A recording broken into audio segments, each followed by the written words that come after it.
नमस्कार, मी राजश्री बर्वे. माझी आर पार ही कथा आपण ऐकत आहात. रात्री जेवल्यानंतर मला नाईट वॉकला जावंच लागतं. 1-2 नाही, अनेक वर्षांची सवय आहे ती. शहरात रात्री बाहेर पडायला काही वाटत नाही, पण शहराबाहेर रात्र झाली की सगळीकडे सामसूम होते. रातकिड्यांची किरकिर सोडली तर भयाण शांतता असते. पण किती का सामसूम असेना, आम्ही नाईट वॉकला जातोच. 4 महिने झाले आम्ही मुंबई सोडून इथे ह्या निसर्गरम्य गावात राहायला आलो आहोत. तसंही आमची लेक रश्मी कामानिमित्त दिल्लीला असते आणि आम्ही रिटायर्ड माणसं. मग मुंबईत राहिलं काय आणि बाहेर राहिलं काय. उलट इथे निसर्गाच्या सानिध्यात बरं वाटतं. इथली हवा आम्हाला मानवते. शिवाय मला बागकामाची आवड आहे, त्यामुळे इथे वेळही चांगला जातो. मुंबईची सवय असल्याने अगोदर नको वाटायची ही शांतता. मुंबईला कसा गाड्यांचा, टीव्हीचा, पंख्याचा कसला ना कसला आवाज येत असतो. शिवाय अगदी घराबाहेर जरी नाही पडलो तरीही आजूबाजूला घरं आहेत, त्यात माणसं आहेत, नाक्यावर रिक्षा, टॅक्स्या आहेत, काही पावलांवर डॉक्टर्स, हॉस्पिटल्स आहेत. हे मनाला माहीत असतं. म्हणूनच की काय खूप सुरक्षित वाटतं. इथे मात्र नेमकं उलट. त्यातून आम्ही राहतो ती बंगल्यांची कॉलनी. प्रत्येक बंगल्याभोवती चांगली 3-4 गुंठे जागा. गुलमोहर, बहावा, बोगनवेल अशा रंगीबेरंगी झाडांची रेलचेल. शिवाय आंबे, फणस, वड, पिंपळ असे मोठाले जुने घनदाट वृक्षही भरपूर. एवढे की कॉलनीत झाडं आहेत म्हणायच्या ऐवजी झाडांमध्ये कॉलनी आहे असं म्हणणंच जास्त योग्य ठरेल. त्यामुळे अगदी जंगलात राहत असल्याचा फील. जवळजवळ 40 बंगले असावेत कॉलनीत. त्यातले बरेचसे फॉरेस्ट डिपार्टमेंटच्या ताब्यात आहेत. काही बंगले काही कंपन्यांनी क्वार्टर्स म्हणून घेतले आहेत. थोडक्यात काय तर आम्ही इथे नवीन आहोत आणि इथल्या सर्वांना अजून ओळखत नाही. त्यातून आमच्या दोन्ही बाजूंचे बंगले बंदच असतात, त्यामुळे अजूनच एकांत. अर्थात आम्हाला काही फरक पडत नाही. तसंही मुंबईत कुठे कोणाला वेळ असायचा गप्पा बिप्पा मारायला. आपण बरं नि आपलं काम बरं असा स्वभाव अंगवळणी पडतो. रात्री जेवून झालं की आम्ही दोघं नाईट वॉकला बाहेर पडतो. अख्ख्या कॉलनीला 3 राऊंड जरी मारल्या तरी बऱ्यापैकी चाल होते. कॉलनी जिथे संपते तिथे एक बंगला आहे, जोशांचा बंगला.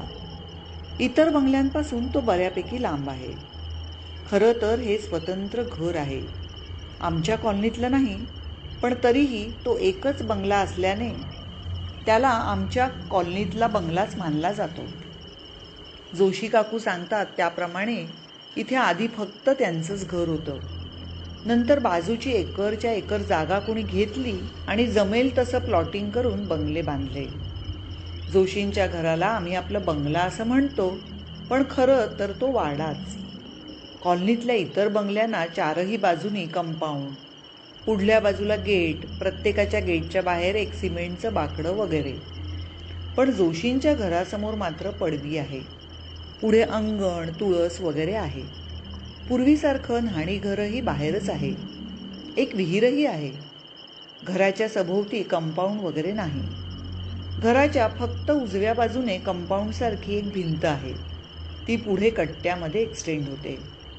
जोशींचा हा कट्टा आला की आमच्या कॉलनीची हद्द संपते. आम्हीही इथपर्यंतच वॉक घेतो. कट्ट्याच्या पलीकडे कुणीच जाताना दिसत नाही, कारण पुढे काहीच नाही, म्हणजे लोकवस्ती नाही. पण एक मोठा तलाव आहे, पाण्याने पूर्ण भरलेला. तलावाच्या काठावरही मोठाले वृक्ष आहेत. बरेचदा आम्ही त्या कट्ट्यावर बसतो, तलावाच्या दिशेने तोंड करून. कट्ट्यावरून तो तलाव लांब असला तरीही स्पष्ट दिसतो. तलाव कुठपर्यंत पसरला आहे ते मात्र झाडांमुळे समजत नाही. तलावाचा जो भाग दर्शनी दिसतो तो भान हरपून जाण्यासारखाच असतो, जास्त करून रात्री. तो स्थिर आणि खोल असा पाण्याचा स्रोत, त्यात पडलेलं चंद्राचं बिंब. आजूबाजूच्या झाडांच्या पानांची मोहक अशी सळसळ, एखाद्या कमनीय बांध्याच्या स्त्रीप्रमाणे दिसणारी, तलावाच्या बाजूने नागमोडी वळणं घेत जाणारी अशी पायवाट. ते दृश्य पाहिलं की मला अगदी हरखून जायला होतं. स्वर्ग म्हणजे वेगळा काय असणार असा प्रश्न पडतो. तिथे जायचा मोह केवळ ह्यांच्यामुळे आवरावा लागतो. ह्यांनी प्रॉमिस केलंय एखाद्या सकाळी जाऊ म्हणून. कट्ट्याकडे जाताना जोशींच्या घराकडे लक्ष जातच. जोशी काका कधीच दिसत नाहीत, पण काकू मात्र कामात असलेल्या दिसतात. जर दिसल्या तर मीही हाक मारते. कधीतरी थोडा वेळ येतात गप्पा मारायला. ह्या कॉलनीत मला त्याच जरा चांगल्या वाटतात. निदान आमची दखल तरी घेतात. बाकी इथली माणसं थोडी विचित्रच आहेत. आम्ही आलो तेव्हा सुरुवातीला काही माणसं बरी वाटली होती. अगदी खूप गप्पा नाही तरी ओळखीचं हसायची तरी, पण ते तेवढंच. कदाचित आम्ही शहरातून आलो म्हणून त्यांना शिष्ट वाटत असू. जाऊ दे, बघू. आपणच पुढाकार घेऊन मिसळायला हवं त्यांच्यात. आज यांना बरं नव्हतं, म्हणूनच हे दुपारीच मला म्हणाले, माझं डोकं दुखतंय जरा, मी नाही येऊ शकणार वॉकला, त्यामुळे तू रात्री नको जाऊस, हवं तर संध्याकाळीच फेरी मारून ये. मीही बरं म्हटलं. सगळं आवरून संध्याकाळी 7:30च्या दरम्यान बाहेर पडले. एस ह्या इंग्रजी अक्षरात सगळ्या लेनवरून फेऱ्या मारल्या. फेऱ्या मारून झाल्यावर नेहमीप्रमाणे जोशी काकूंच्या घराजवळ आले. तिथल्या कट्ट्यावर एक जोडपं बसलं होतं गुलुगुलू करत. मी तिथे गेले तरी त्यांच्यावर काहीच परिणाम झाला नाही. एकमेकांमध्ये मग्न होती दोघं. शेवटी आपणच निघावं असं मी ठरवलं. तेवढ्यात ती दोघं उठली आणि तलावाच्या दिशेने चालू लागली. मी थबकले. आजपर्यंत मी कोणालाही तिथे जाताना पाहिलं नव्हतं. जोशी काकूंनाही एकदा म्हटलं होतं आपण जाऊया म्हणून, पण त्याही नाही म्हणाल्या आणि नंतर तूही जाऊ नकोस असंही म्हणाल्या. आता मला चांगली संधी मिळाली होती. त्या संधीचा फायदा घेऊन मी त्या दोघांच्या मागे चालत राहिले. ती दोघं एकमेकांना इतकी खेटून चालली होती की मला त्यांच्या प्रणयराधनात व्यत्यय आणणं प्रशस्त वाटलं नाही. तलाव जवळ आला तशी माझी नजर त्यांच्यावरून हटली आणि तलावावर स्थिर झाली. मी भान हरपून तलावाकडे पाहू लागले. मी त्या तलावाजवळ ओढली जाऊ लागले. शेवटी मी त्या तलावाजवळ पोहोचले. त्या पाण्यात पाय सोडून बसावं असं वाटलं, पण तसं न करता मी फक्त तलावाकडे पाहत बाजूच्या आकर्षक नागमोडी पाऊलवाटेवरून चालू लागले. एका अनामिक ओढीने मी पुढे पुढे जात राहिले. कुठे, कुठल्या ओढीने, कशा करता, काही कळलं नाही. 10-15 मिनिटं झाल्यावर मला तो तलाव संपल्याचं जाणवलं. तलावाच्या पुढे एक डोंगर होता. ती पाऊलवाट त्या डोंगराला वळसा घालून पुढे जाईल अशी माझी अटकळ होती, पण तसं न होता ती पाऊलवाट डोंगरातून एखाद्या बोगद्यातून रस्ता जावा तशी पुढे गेली होती. मीही तशीच पुढे निघाले. पुढे तो बोगदा जिथे संपला तिथे एक कमान आणि त्या कमानाखाली एक महाद्वार लागलं. ते महाद्वार पूर्ण बंद नसून किंचितसं उघडलेलं वाटलं. इथून पुढे जावं का? हा दरवाजा थोडा जरी ढकलला तरी उघडेल. त्या पलीकडे काय असेल असे प्रश्न माझ्या मनात येऊ लागले. मी आजूबाजूला आणि मागेही पाहिलं आणि आत्ता माझ्या लक्षात आलं की मघाचं जोडपं कुठेतरी नाहीसं झालंय. आता इतक्या लांब आल्यानंतर मला परत मागे फिरावं वाटेना. ते दार उघडण्याची एक प्रचंड उर्मी माझ्या मनात दाटून आली, जी मला अतिशय अस्वस्थ करत होती. जे काही घडत होतं ते अगम्य होतं, अतर्क्य होतं. मी जे काही करत होते ते स्वतःहून करतच नव्हते, तर माझ्याकडून ते आपोआप घडत होतं याची जाणीव मला झाली. शेवटी माझ्या मनाचा कौल ऐकून तो दरवाजा ओलांडून मी पुढे गेलेच. आणि मला आश्चर्याचा धक्का बसला. ह्या दरवाजा पलीकडे माझ्या शहरातलं माझं पूर्वीचं राहण्याचं ठिकाण होतं. मी चक्क मुंबईतील आमच्या एरियात होते. रस्त्यावर वर्दळ होती. टॅक्स्या, बसेस रस्त्यावरून धावत होत्या. मी जिथे उभी होते ते हॉस्पिटलचं गेट होतं. आमच्या एरियातील प्रसिद्ध हॉस्पिटल शतायुषी. तेवढ्यात एक टॅक्सी हॉस्पिटलच्या गेटमधून आत शिरली. मी माझ्याही नकळत त्या टॅक्सी मागून गेले.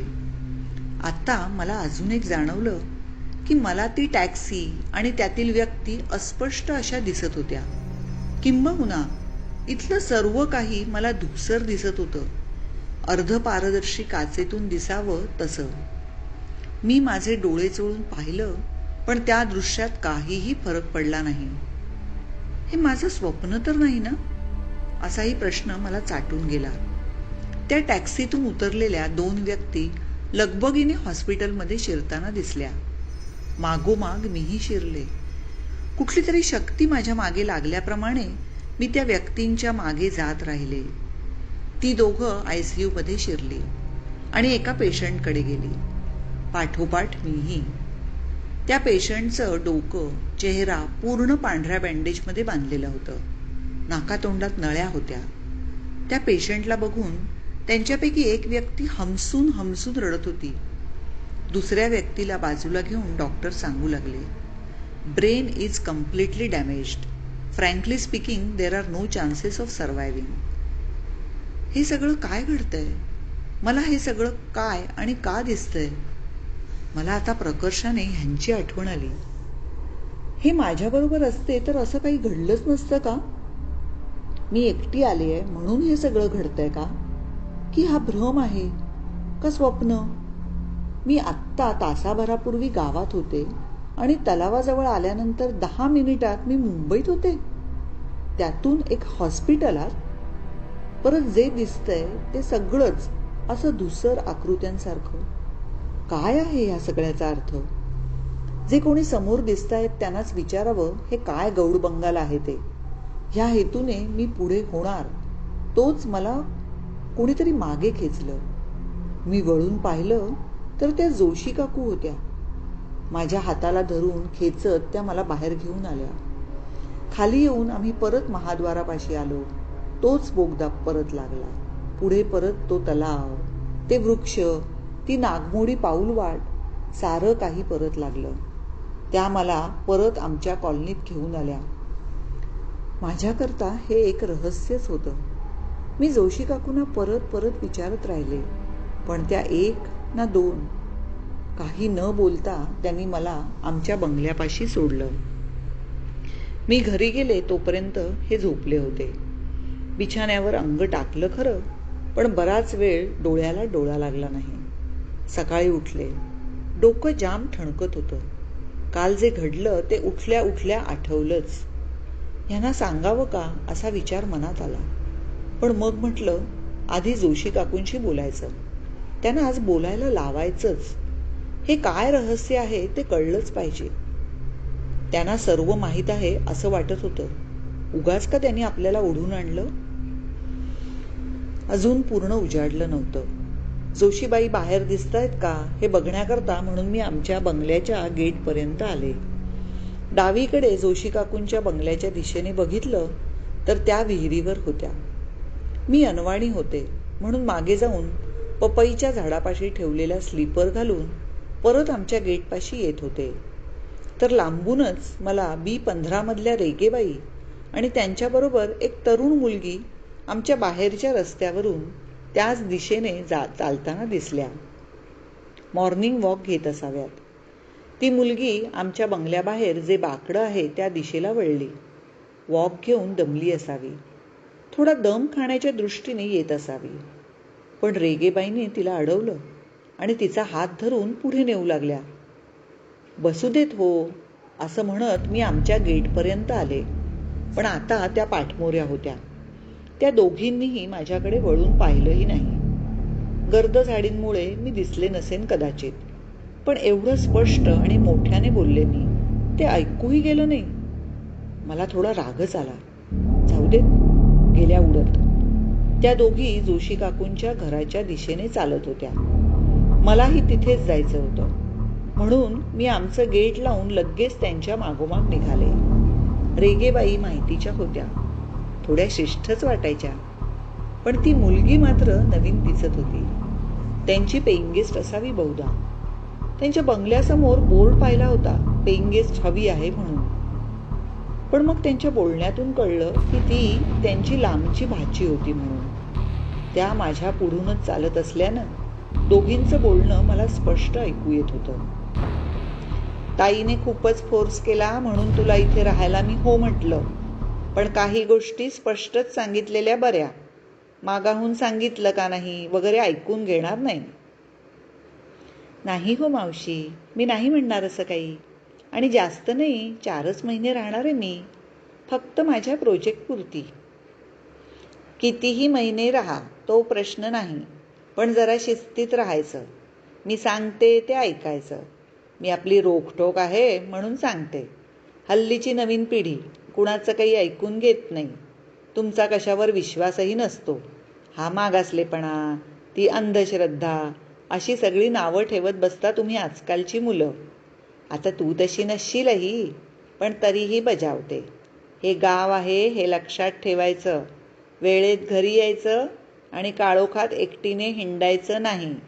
वॉक बिक घ्यायचा तो माझ्यासोबतच घ्यायचा. हा एरिया तसा बरा नाही, विशेष करून ही लेन. रेगेबाई जे काही सांगत होत्या ते मला नवीनच होतं. आम्हाला इथे येऊन 4 महिने झाले होते, पण आम्ही असं काहीच ऐकलं नव्हतं. त्यांना त्या तलावाबद्दल तर काही सांगायचं नसेल. मी दबक्या पावलाने त्यांच्या मागे चालत राहिले. जोशींचा वाडा आला तिथे बोट दाखवून त्या हळूच म्हणाल्या, इथे म्हातारे आजोबा राहतात, एकटेच, आजारीच असतात जास्त करून. हे ऐकून मी चकित झाले. हे काय बोलतायत या रेगेबाई? त्या मुलीने राहू नये म्हणून मुद्दाम तर सांगत नसतील. तेवढ्यात जोशी काकू रस्त्याच्या पलीकडे रचून ठेवलेली लाकडं घेण्याकरता म्हणून रस्त्यावर आल्या आणि मला पुढे जे काही दिसलं ते स्तंभित करणारं होतं. त्याच वेळेस रेगेबाई आणि ती मुलगी कट्ट्यापर्यंत जाऊन परत मागे फिरल्या होत्या. आता जोशी काकू त्या दोघींना धडकणार असं मला वाटत असतानाच एक आश्चर्य घडलं होतं. जोशी काकू चक्क त्यांच्या शरीरातून आर पार गेल्या. जोशीबाईंचं अस्तित्व त्यांना जाणवलंही नाही, ना दृष्टीनं ना स्पर्शानं. रेगेबाईंची कहाणी चालूच होती. 2 मिनिटं त्या जोशींच्या वाड्यासमोर थांबल्या आणि त्या मुलीला म्हणाल्या, त्या आजोबांचं कोणीच नाही. आजी 2 वर्षांपूर्वीच गेल्या, पण म्हणे त्या आजोबांची शुश्रूषा करायला इथे येतात. काहीतरीच काय मावशी? अगं हो, खरंच. बघ आता बंब पेटलाय. आजोबांना कुठे जमतोय बंब वगैरे पेटवायला. रेगेबाई जोशी काकूंबद्दल जे बोलून गेल्या होत्या आणि मी स्वतःच्या डोळ्यांनी जे काही पाहिलं होतं ते हॉरिबल होतं. मला आता रेगेबाईंशी ह्या विषयावर बोलायलाच हवं. किती भयंकर आहे हे. ह्यांना सांगितलं तर शॉकच बसेल. थांबलेल्या त्या दोघी आता परत चालू लागल्या, माझ्या दिशेने आणि मी त्यांच्या दिशेने. बोलण्याच्या नादात त्यांचं माझ्याकडे लक्षच नव्हतं, पण माझं फक्त आणि फक्त त्यांच्या बोलण्याकडे लक्ष होतं. मगाशी तू त्या बंगल्याजवळ जात होतीस ना बसायला, तिथेही एक नवरा बायको राहायला आले होते. हल्लीच आले होते राहायला. 2-2.5 महिने नसतील झाले. तेवढ्यात मुंबईला जाताना त्यांच्या कारला मोठ्या ट्रकने धडक दिली. नवरा जागच्या जागी गेला आणि बायको 1 महिना कोमात होती म्हणे. शेवटी गेलीच. ती दोघंही दिसतात म्हणे अधेमध्ये. असं म्हणत असतानाच रेगेबाई माझ्या शरीरातून आर पार गेल्या. ना मला त्यांचा स्पर्श जाणवला ना त्यांना माझा. क्षणात माझ्या मेंदूवरची जळमटं दूर झाली. तलावाजवळील महाद्वारापलीकडे मी पाहिलेला माझा भूतकाळ मला स्पष्ट आठवला. ICU मधल्या बेडवर झोपलेले मी. माझ्या चेहऱ्याला डोक्याला बांधलेलं बँडेज सुद्धा आठवलं आणि माझ्या नाकातल्या नळ्यांमधून अंधुकशी दिसणारी रश्मीही आठवली. अगदी स्पष्ट आठवली. समाप्त. कथेचं नाव होतं आर पार. लेखिका आणि अभिवाचक राजश्री बर्वे. धन्यवाद.